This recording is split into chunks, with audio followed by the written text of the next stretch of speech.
live.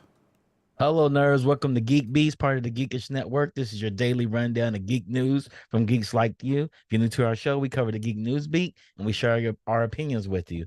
My name is Chuck, and with me I got Randy. Tell people what's up, Randy. Yo, what's up, GeekBeast? Chuck, man, what are we talking about tonight? Man, big news came in today, Randy. What's that? Big news came in today. You know, I've been buying Magic the Gathering cards from Transformers to Street Fighters, whatnot. Mm-hmm. Well, Magic is gathering Marvel heroes for a giant crossover event. Today, Wizards of the Coast announced that Marvel's bringing its iconic and inescapable heroes to Magic the Gathering in new collectible products and tentpole sets that will hit your local game store in 2025.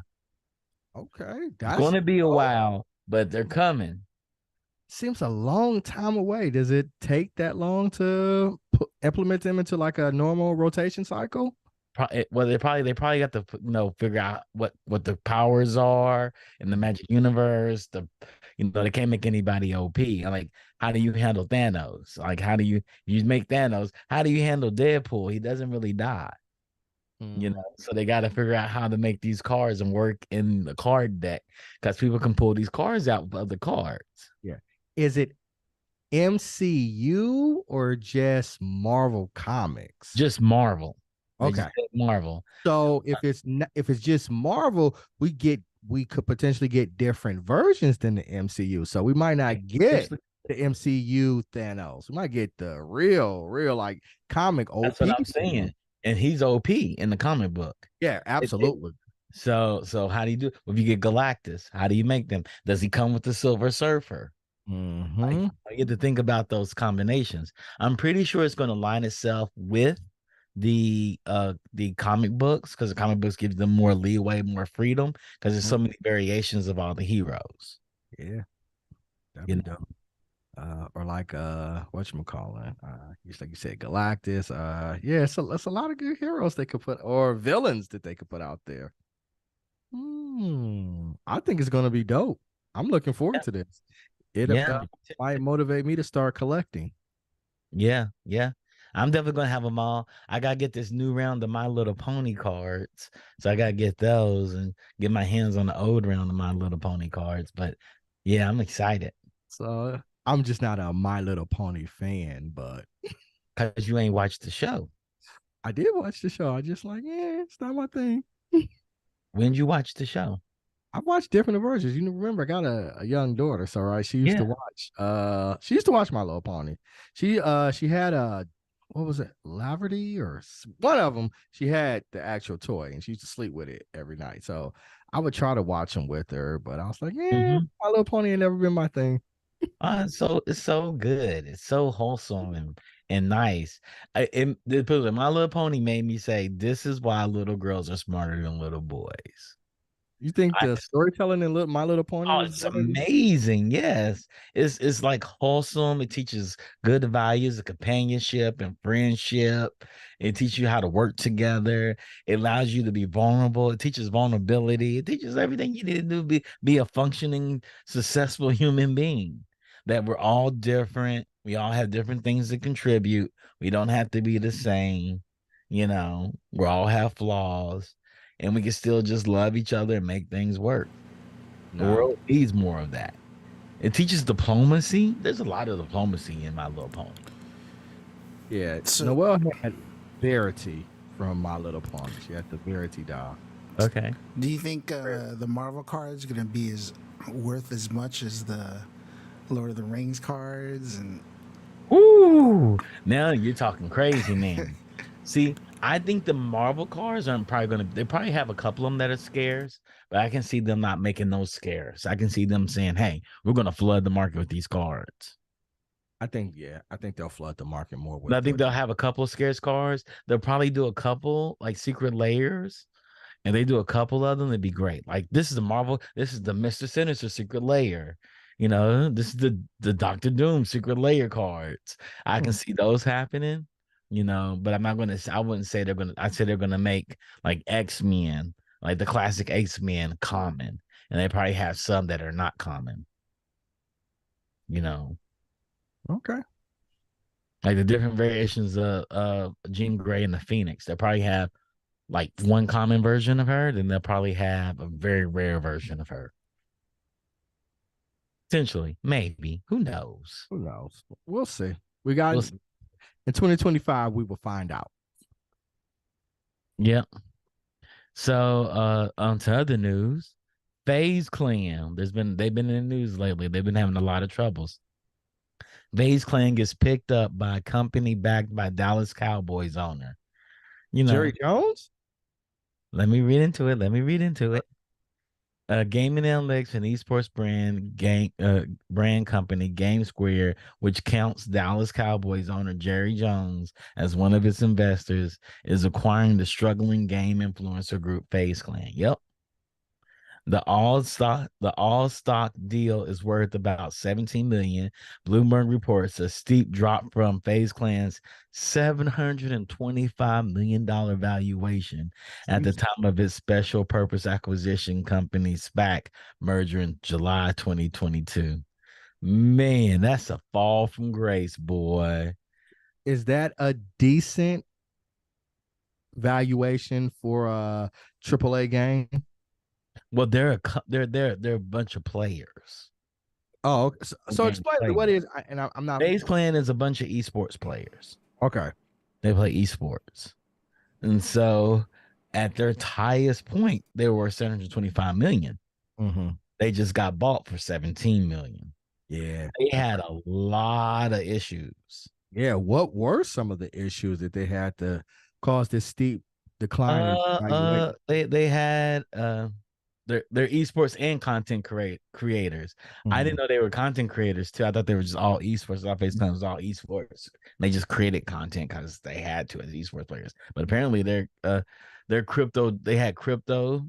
Snoop dropped out. Crypto dropped out. They had a lot of people investing in them. They had a lot of issues with, I think, the usual Me Too sexual assault type cases and assault, just general, So hubris. yeah, so sounds like they deserve what they got then, being stupid. Yeah. Since SPAC made it publicly traded on the NASDAQ exchange, FazeClan, like much of the esports industry, has struggled with the company posting a $28.4 million loss through the first half of the 2023 year. Last month, FazeClan's troubles reached an inflection point that led to the firing of CEO Lee Trink, who once compared the company to the rise of hip hop during an interview with the Vergecast. Well, I mean, it might be. They've had a lot of things. It's an esports company, and there's a lot of young talent. So there's probably a right. lot of They personality. might be like hip hop. A lot of record labels failed, so they're just included in the category that didn't do as well Mm-hmm. and weren't able to sustain that level of growth. Yeah. Yeah, it happens. It happens. There's a lot of complexity in it. They're esports and content creators. I have not seen any FazeClan content. I've seen them play esports, but I've never seen any content. Rodney, have you seen them play any content? Yeah, there's plenty. So one of their biggest content creators is Nick Merckx. He's a Fortnite, Call of Duty, Halo player. So he's one of the biggest. He's one of the biggest streamers on Twitch, and he plays like Fortnite and Call of Duty and all this stuff. So he's not doing any regular content. He's not like. So when he's saying like content creator, it's like they pick up a lot of streamers. Okay, yeah. I figured they do things like Kai Cenat, where they sit there and just talk to people. Yeah, he does. He does that too. He does some streams where he like works out. He's pretty much the way I can't actually watch him. He's very bro-ish, right? He's very along the veins of Joe Rogan. Okay. Anti-vax, a lot of this stuff. Yeah. Call of Duty actually had his skin, but then he came out with some controversial remarks, and they dropped him. So Call of Duty Activision, they basically took his skin away.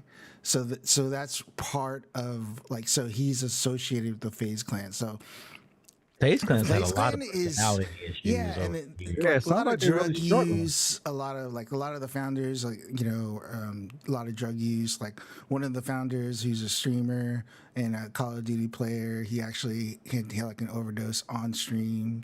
Like it's Oh just like, damn! Wow.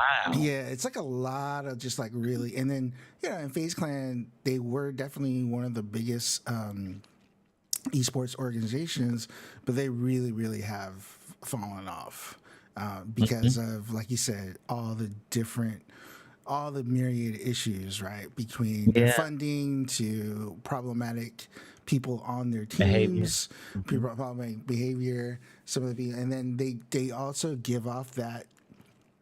Not only do they give off that, but they attract that crowd of That bro. yeah, the bro, like the people cussing people out in Call of Duty lobbies, that gamer bro type of thing where it's not exactly wholesome. Whereas other groups like 100 Thieves, they're a lot more wholesome. Offline TV, which is like the definition of like wholesome content creators, right? Yeah. And Offline non-problematic. don't even cuss on their shows, Oh, right? they do. They do. They're not super Okay. wholesome, but like compared to the others, Others. right? Like what I'm That's saying? It's like it's Relatively speaking, right? relatively speaking, right? So Yeah. they're definitely way more brand friendly. But then I think the biggest thing right now is that they're even in their esports groups, they're just not performing. So a lot of their teams don't even make it to the finals and all this stuff. So they've been doing a little bit better, but like they're out the amount of money that they spend on their players and esports. This is just esports in general is crazy. It's millions and millions of dollars, and there's not millions and millions coming in In return. There's no return on their but they're paying all this money to all these players. All these players. So that's so them being bought out for only $17 million is crazy. It's pretty crazy. Do you think the evaluation of 725 million was overly inflated? Oh, for sure. I don't think, honestly, like that was backed by crypto. Yeah. Right. Yeah.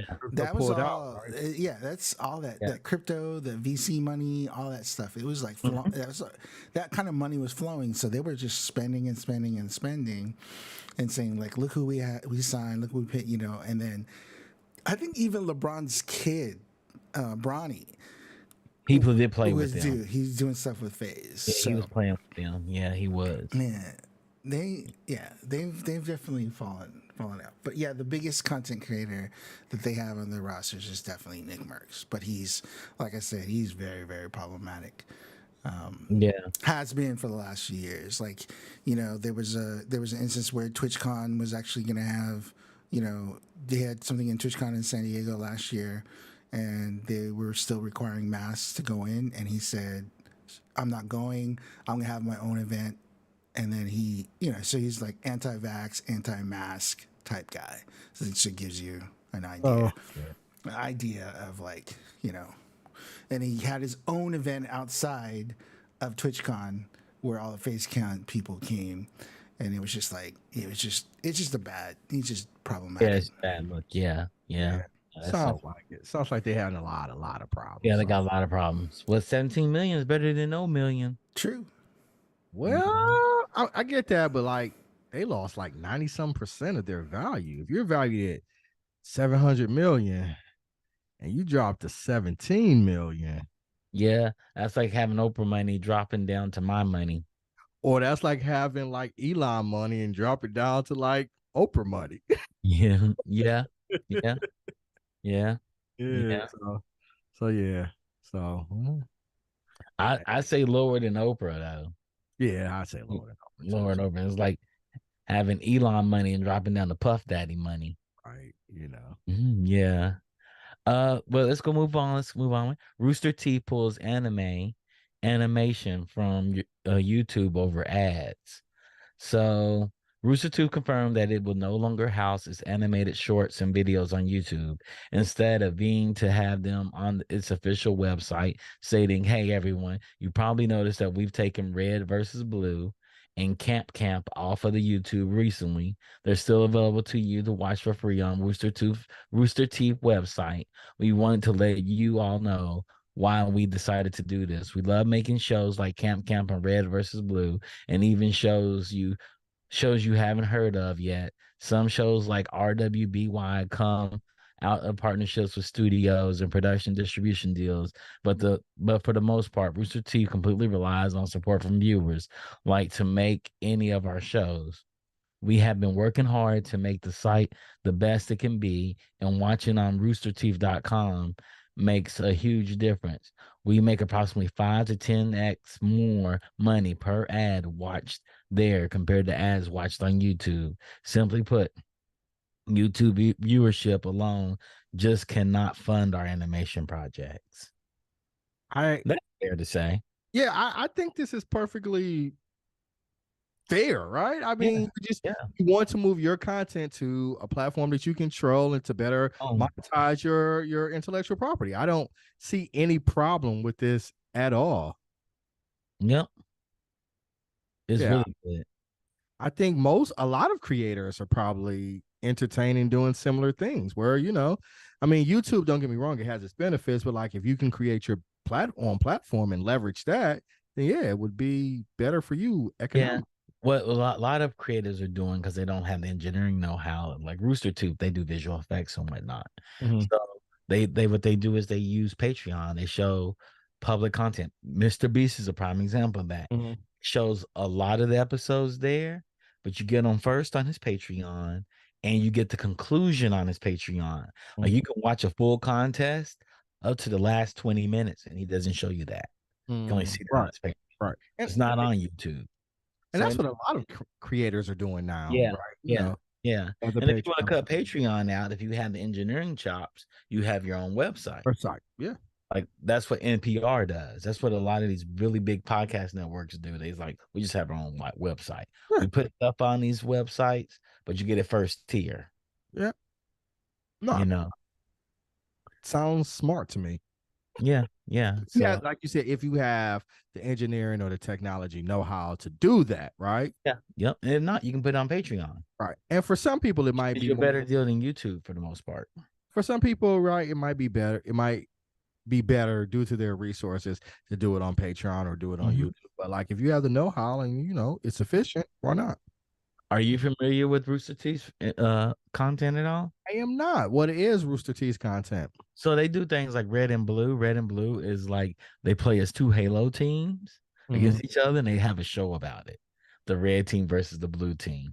I don't know what Camp is. I haven't played watch Camp, but I do watch RWBY. And RWBY was their take on fairy tale characters in an anime-ish style of way. And they did like really cheap animation. Rooster Teeth's gone through another number of iterations. They've had game shows. They've had a stunt show of how to pull off stunts and shoot like crazy ass stunts and stuff, and people figuring out things, kind of like Mythbusters, but for stunts. They've had some interesting shows. Do they provide good content? Yeah, it's pretty good. RWBY is rough in the first couple of seasons. The animation's horrible, but they only had like 2 animators on the team, and they were figuring it out. And this is the earlier days where animation, where you didn't have Blender. They didn't use Blender. But now RWBY has a crossover with DC Comics. And they have a DC anime on Max. Okay. It's like the Super Friends with RWBY. And the characters there. Okay. So RWBYs are pretty dope. Like all the characters are fairy tale characters, but they have different names. Like Little Red Riding Hood is known as Ruby, and she carries an axe that's a shotgun. It's really cool. Really cool. Okay. I might have to check it out. Yeah, so that's Rooster Teeth is very interesting.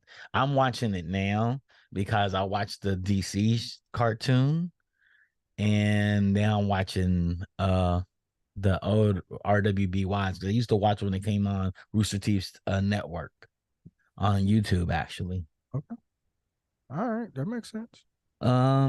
Next story we're going to crosstalk and go to the Vin Diesel story.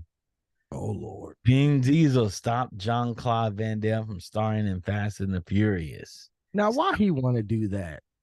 Van Damme was being eyed for the role in Fast and the Furious franchise. Van Damme didn't specify which Fast and the Furious movie precisely he would have appeared in or what his role would have been entailed, but he never got the opportunity to do so because of Diesel. They wanted me in Fast and Furious, Van Damme said, but Vin Diesel said, no, I don't want him. I don't know why you wouldn't want him.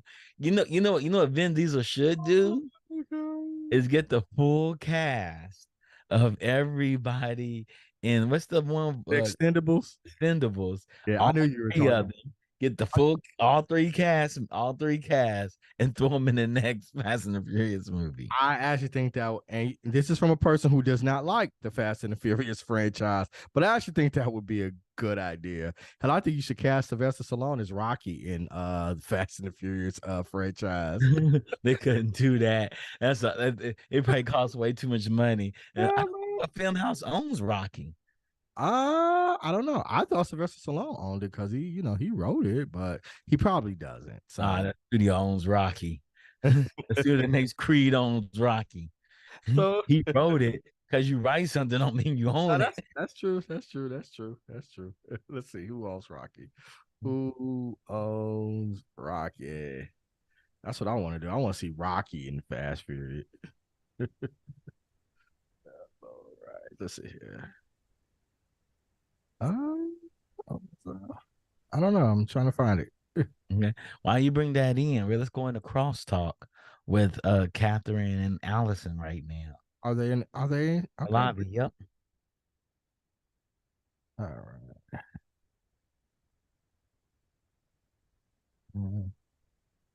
I don't know, man. Yeah. I don't know. Mm-hmm. It's okay. Who owns Rocky? Hello, Allison. Hello, Catherine. Hey, how's it going? Welcome. We're gonna crosstalk you all. Yeah. Check this out. What do y'all think of this crossover? Fast and the Furious. MGM. And all the Expendables. Sylvester Stallone, Arnold Schwarzenegger, Van Damme, Terry Crews, all of them. I mean, I'm not gonna watch it, but it makes sense. Yeah. Why wouldn't you watch that, Catherine? Why wouldn't you watch it? Please explain this. It's just I'm not a. It's not your thing. Hey, Catherine, I don't get Fast and the Furious at all. And it's about family. They love it. I don't get it. I like the ride. I like the ride at Universal. I mean, it's not a good ride, but it's funny to like hear Vin Diesel say family and how like he becomes like an 8 foot tall Vin Diesel that can take down like planes and stuff. Like that's what we want to see in the movies too. We want to see Mecha Vin Diesel come out. I mean, they might as well bring Godzilla in. Just Godzilla. And we want him to do his Vin Diesel dance. Vin Diesel dance. Oh, Vin Diesel has a whole video online of him dancing. Oh, no. Wow. It is worth watching. Oh, no, it's not. Worth watching. It's worth watching. It is worth watching. No, it's not. It's the most, I feel like it's the most robotic dancing you've ever seen. You know, he used to be a break dancer, right? Who, Vin Diesel? Vin Diesel used to be a break dancer, yeah. Vin Diesel was a lot of things. He was a bodyguard, a bouncer. He was Riddick. He was Riddick. He's also the Iron Giant.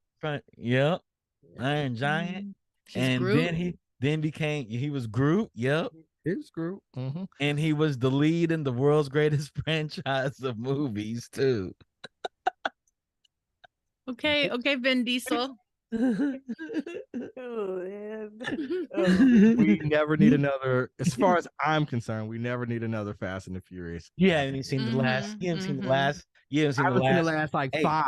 Eight. You haven't seen the last 8. You only saw the first 2. I stopped after 4 or 5. So you saw 3 and 4? I think I saw 3 because 3 is Tokyo Drift. I saw 3. Oh yeah. Okay. And then I saw 4 because we're at the end of Tokyo Drift. I thought it was over with. I was like, they're done. And the last scene has Vin Diesel in it. And I'm like, nobody's going to go see this shit again. And then 20 years later, it's still going strong. I didn't know what the hell I was talking about. Yeah.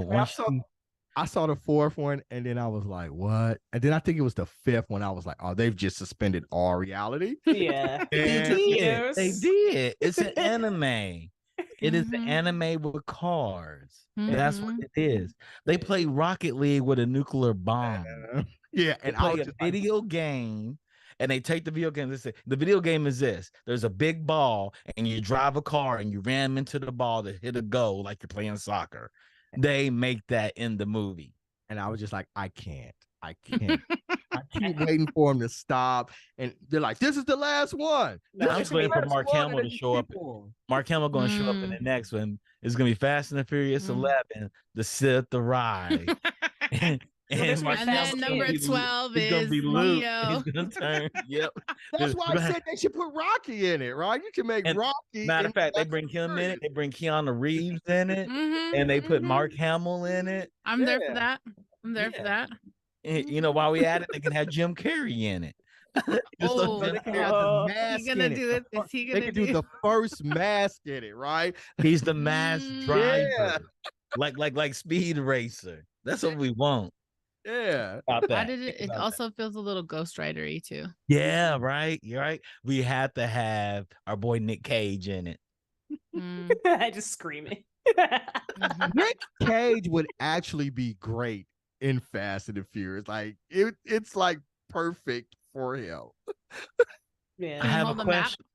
Who wouldn't be great in Fast and the Furious? A lot of people wouldn't be Mm. great. Name one. People who they have now aren't great. It just keeps on going and going. Name somebody that wouldn't crush it in the Fast and the Furious You know? movie. Like anybody. They shouldn't even be making these movies. I mean, I think everybody would crush it. Put those Denzel in it, it'd be amazing. no, Denzel Washington is not going to be in Fast He'd and be the the equalizer. He could be the Yeah. equalizer in it. He could be the equalizer. What are you talking Rodney, about? let's wrap up.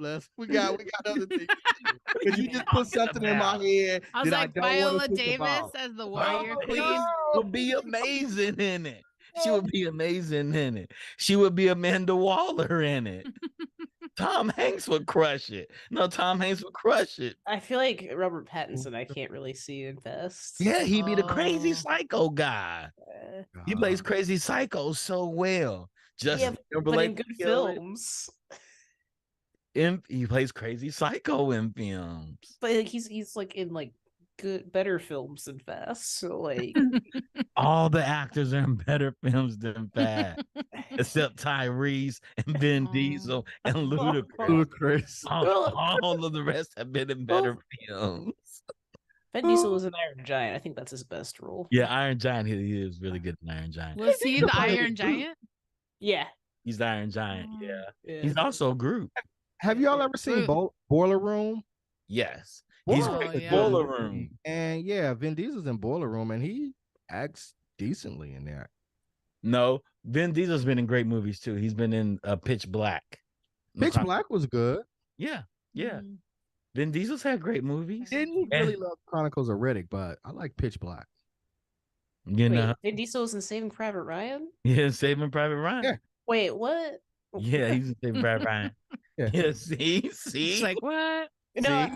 I'm trying to like remember because it's been a blur. I saw that in like class. It's and been I a don't- long I could time. see him. I could see him in the Yep. in the Again, name an actor or actress that would not crush it Mm. in a Fast and the Furious movie. The movies are set for anybody to jump in. Like I mean, what's her name? Miriam. Helen Mirren. Helen Mirren is a great actress. She's in it and she crushes it. Was she the She was in lady Red. that Yeah, she's like the one. She's like the mastermind. the one that throws all the Mm. cars and like they just all get dumped in the freeway or something? Probably. Okay. I just remember this trail of like all these cars. Just Probably. Rodney says Vin Diesel got shot. He was the sniper on Saving Private Ryan. He got shot by a sniper on. I don't Yeah. remember. Vin Diesel. I'm gonna look this up. Yeah. Like Pee Wee Herman would have been great in the Fast and the Furious movie. Get your boy somebody. Somebody please get him. He's After just seeing Jason Momoa's performance in the last one, out of control. like Jason Momoa could be Joker. People are like he could be Joker. Oh man, my brain just censored him out of the movie for some reason. Okay. Uh-huh. Yeah. Wow. Zero's in the chat, Allison. Who is? Hi. Cyril, Cyril. Oh, Cyril. Hey, Cyril. Mm-hmm. Sorry, I'm not in the chat right now. Ludacris was in Crash, so I take it back. So Ludacris was in Crash. Tyrese was in Baby Boy, and that's the Mhm. great black movie. Mm-hmm. So Fast and the Furious has made a great actors and actresses that have been in great The movies. Transformers too. Tyrese was in He's in Transformers. Transformers Mhm. too. Oh man. Is Yeah. that the one where Megan Fox was able to roll around in the desert and not get her pants dirty? Yeah. I don't know, man. I stopped Yes. watching the second one. That's when I was like, oh, there's no reality in this. Okay, cool. I know It's not Brian. Transformers. Well, I mean, it wasn't the cars that transformed. It was the fact that she could roll around in the desert in white pants and them not be dirty. Never get dirty. Yes, perfect. Right. I didn't want any humans in Transformers. Like I wanted Transformers to literally Transformers. Like we don't need any human. More in line with what the original cartoon was. Is what Well, the I cartoon had people. They had a few people, like the people, but it wasn't about the humans. They weren't going searching for a car and finding their it was none of those stories. They played a very minimum role. Yeah. And See, that's what I wanted the Transformer movies to be.